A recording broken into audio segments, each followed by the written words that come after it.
Yo démon ya prophète ya lokuta o ceux qui papi, ceux qui ekila, ceux qui nani, ceux qui kita. Qui t'a dit que j'ai besoin que toi tu m'acceptes comme prophète? Nous voyons bakabatongo bomonaka hotel. Donc oyeka na ba mangungu na ba vertige yemba moka bwimba moko tia lo yengawa ba professeur lokuta. Mukuna kutu babimisa mutakala ne azocha soyi. Mukuna tikali mukuna. Ministère ekufite kaka ngai. Yesu ye moko akufi ne kulusu mutakala. En plus de cela, ozomi wanga na ozomela soki diamba soki makaya oza tolo polele ozo compter bambon. Ndenga esikoka kabato. Oyo ndenga esikoka kabato bambon prophète faux prophète. O escroka kabana bato o kushaka na bango gratuitement. Je suis prophète le plus têtu. Outi wapi. Oye a pour se faire valoir que vous êtes vrai prophète pour ko lia bana batu bambongo escroquer et ko simbati. Awa to ko diminuer to ko kitisa yo. On est d'accord?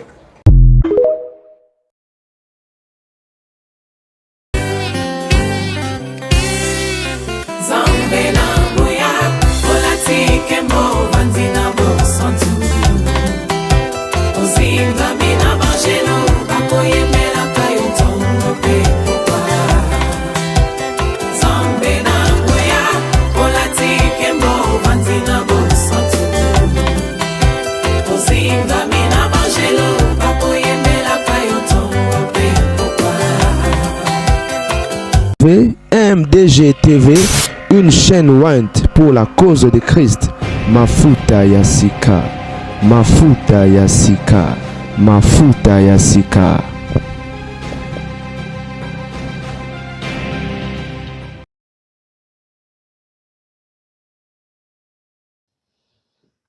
Mboto ya MDG TV Mafuta Yasika nzamba pambolela ngai bino bandeko ba bolingo kaka ndenge to misana kolela bino basango kopesa conseil les amis.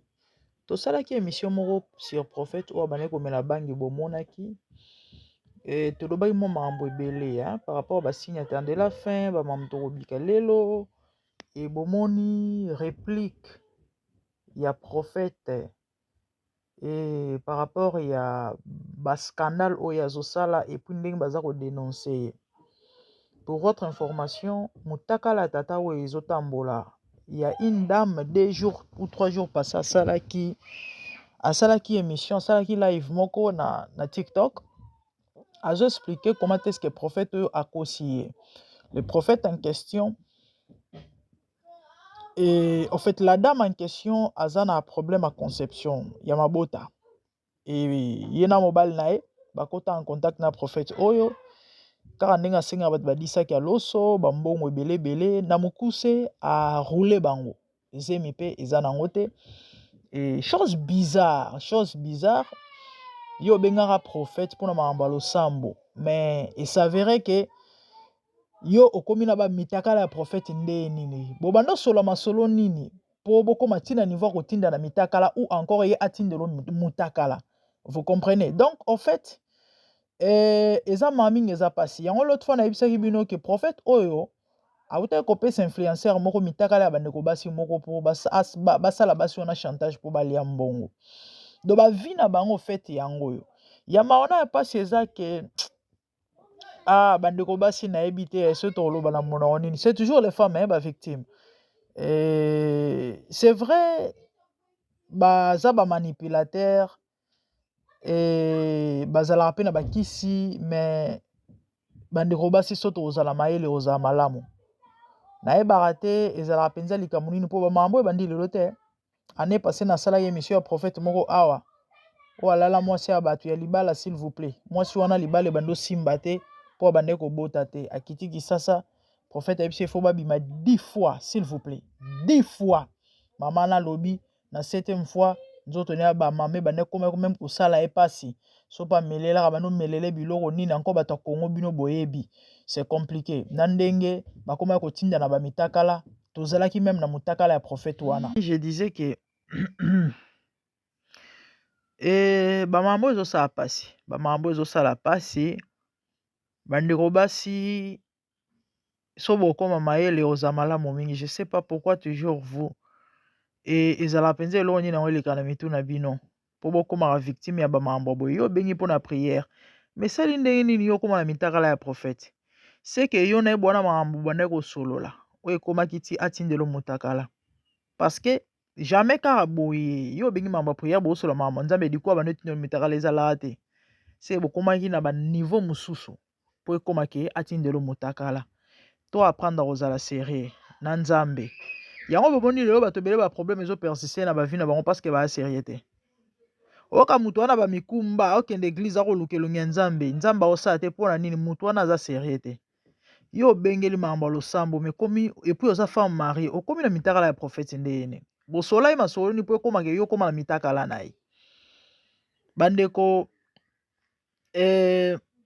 prophète oyo bato bakanisa ye peut-être ke akokota mai akoyoka soni non azokontinue na ye vi na ye ya badélire nauti komona video moko na tiktok batindeli ngai abande kosala live ndeko moko abengi au fait wana eza baje na ye bamankio na ye mesana kosala comme d'habitude bamoto moko abengi alobi ni mais prophète yo ozokontinue kaka koteya yo mpenza modele osambo ya yebisi sikoyo olingi nasala ninga nakata tiktok te me modele osamboli yango te abi na ye bamekaka nzambe te lokola obengi ngai mpo ya komeka nzambe mpo na lakso na vrai prophète yo ndenge oza noza orphelin de père mama na yo avanda na chaise roulante bandeko bobotama 4 bandeko no mibale bakufa botikala mibale na miniti oyo ndenge oza wana Canada epuis oumeli te osali à peine 5 mois na Canada nani kutu mpo ozwi mokanda te lokolo yo komeka nzambe nakangi mapamboli na yo nakangi yo mokanda nakangi moto yango abandi sikoyo osenga pardon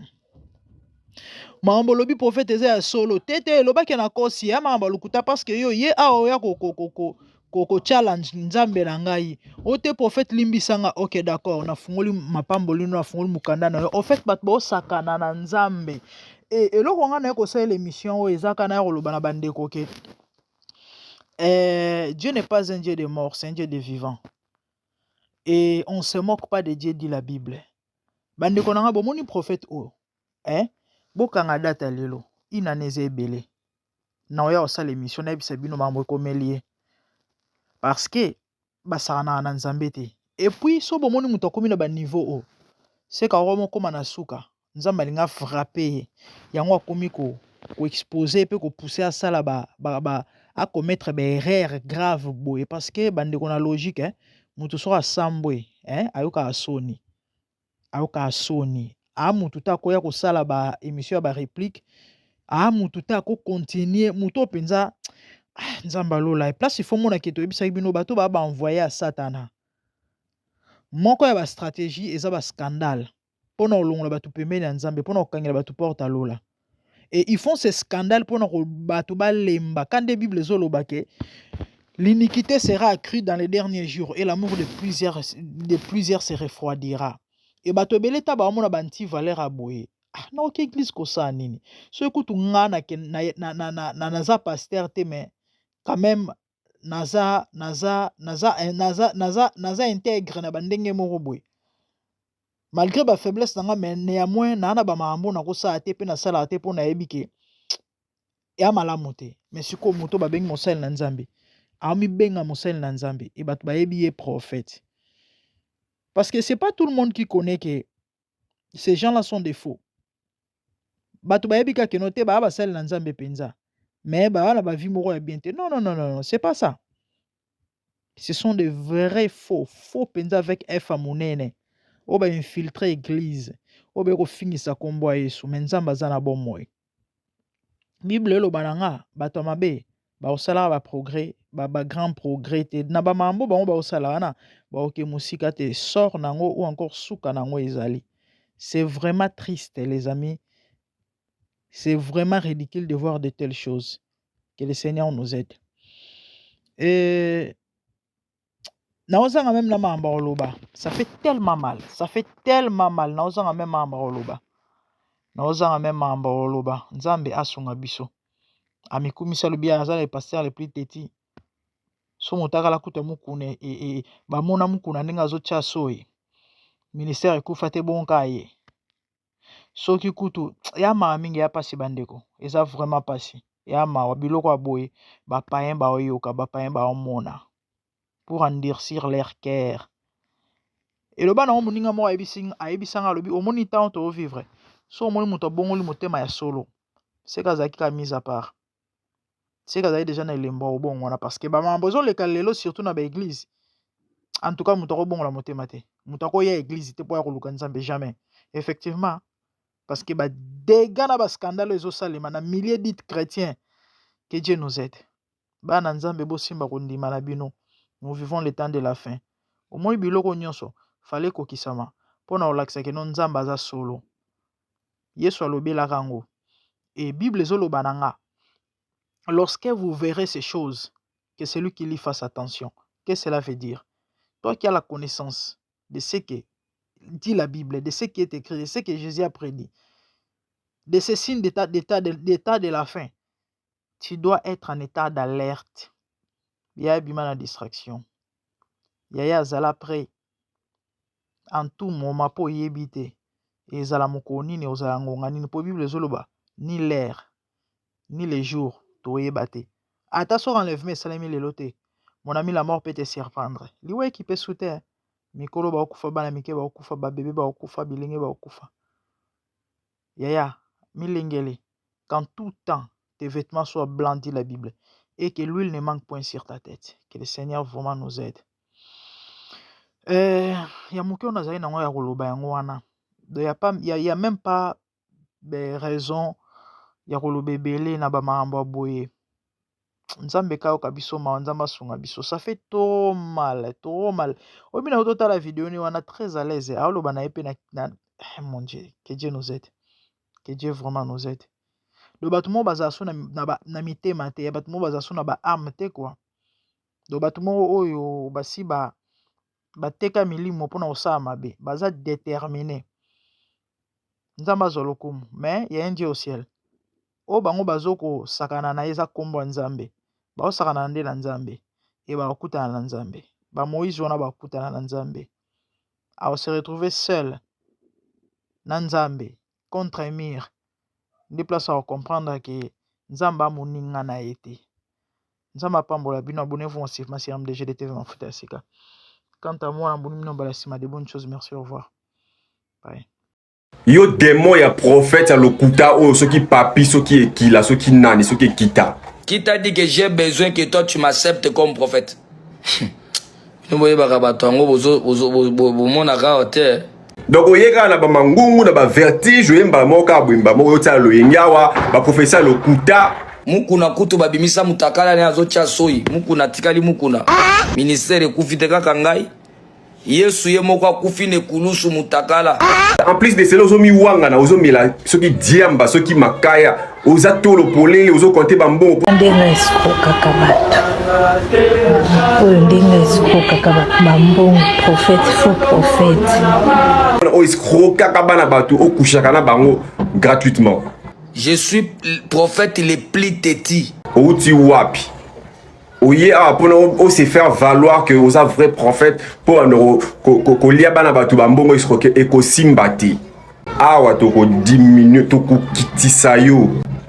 On est d'accord?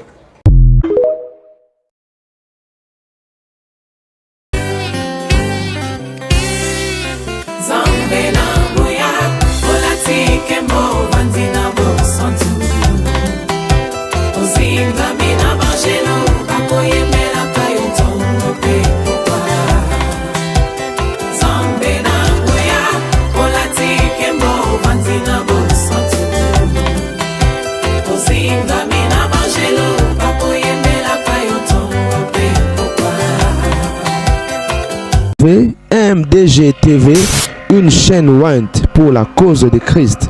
Mafuta ya Sika, Mafuta ya Sika, Mafuta ya Sika.